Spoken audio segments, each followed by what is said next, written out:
Hi everyone, I'm Professor Dr. Chu. So I'm going to share with you a paper that me and my colleague have just published early this year, and this has been translated into these presentations. So it's about AI research protocols reviewing by Research Ethics Committee, and some critical points I can share from the papers, and which is about ATPI framework for multidisciplinary oversight. ATPI stands for Important Ethical, Technical, and Epidemiological Consideration in AI tool production. So the core challenge for REC today is about having many guidelines, isn't it? And that demands tracking and updates. We know there are dozens of checklists out there that include the AI framework and checklists for your uh, attention. And this has caused actually much confusion to many including developers and researchers. And I think for sure also reviewer fatigue among us ethics committee member. And because it's overwhelming, critical steps often get missed. And we see protocols with no clear benchmarks, missing data sets and sources, and hidden algorithmic biases. So the end result will be likely risks of bias and massive research waste might occur if that AI project is carried on and deployed and causing some harm. And that's why we don't need more similar checkboxes, except perhaps on emerging newer AI technology, which we would actually welcome. And for that matter, Etipoise has combined and hopefully will be able to cater for much of the required principles when we receive AI proposal, which I hope to be able to show you in the coming slides. Uh, However, a quick and honest admission here is that Etipi wasn't originally built for REC. Yeah, we the authors originally designed it as an internal reference guide for AI developers and engineering teams to keep them on track when they build AI system and tools. But here is why actually Etipi could be a gold mine for REC. The exact milestones tax teams needs to hit to build a safe tool are almost the identical scientific points that we need to evaluate. If they skip a step in their workflow, it shows that an ethical or methodological gaps in their proposal. So Etipi forces them to prove their technical and scientific worth before they ever touch patient data.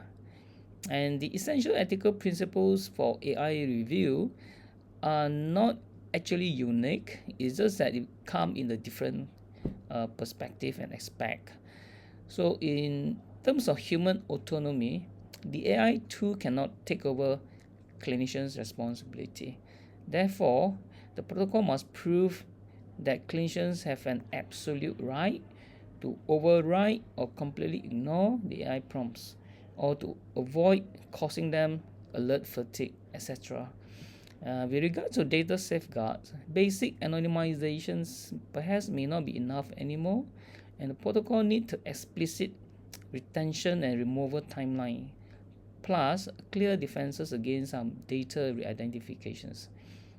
And in terms of justice and equity, so we want to ask, are the training dataset diverse enough for the purpose of the AI to be deployed in certain clinical practice? If it's not, the AI just going to automate and worsen historical health disparities of certain groups in the society. And the ultimate accountability is very critical. The proposal must specify a kill switch, something like they can off it if the models starts degrading or outputting unsafe recommendations post deployment. So who should drop the plug? Yeah, so it must be there in the proposal, and there must be a clear human rollback mechanisms for AI tools and system that is high stake and patient facing.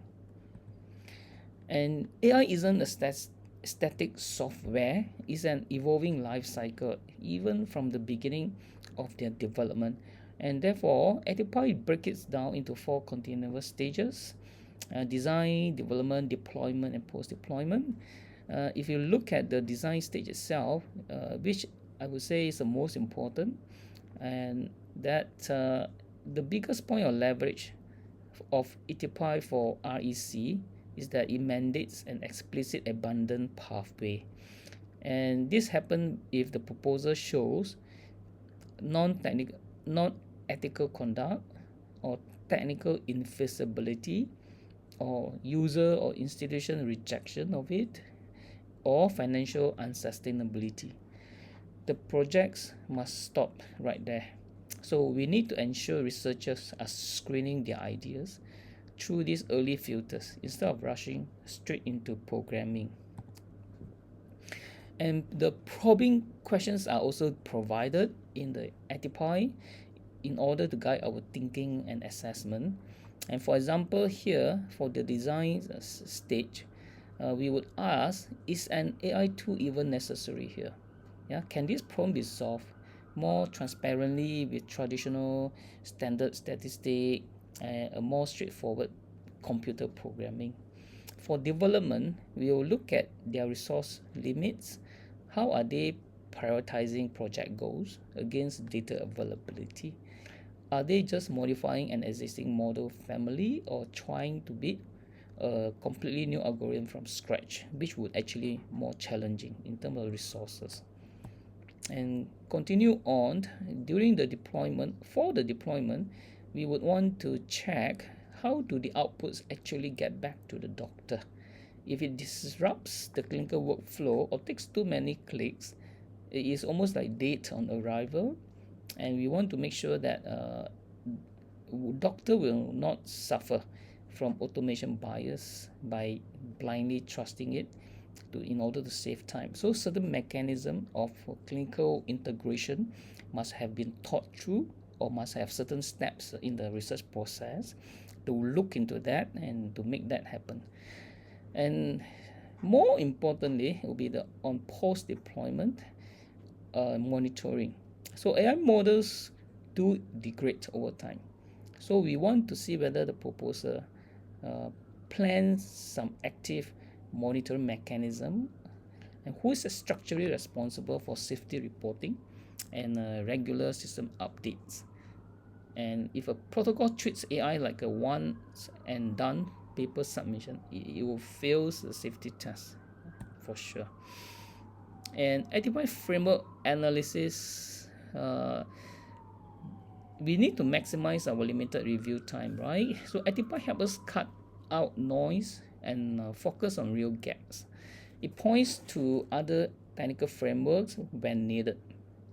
So about the noise, which is a low priority for REC, so we don't get bogged down in low-level engineering details.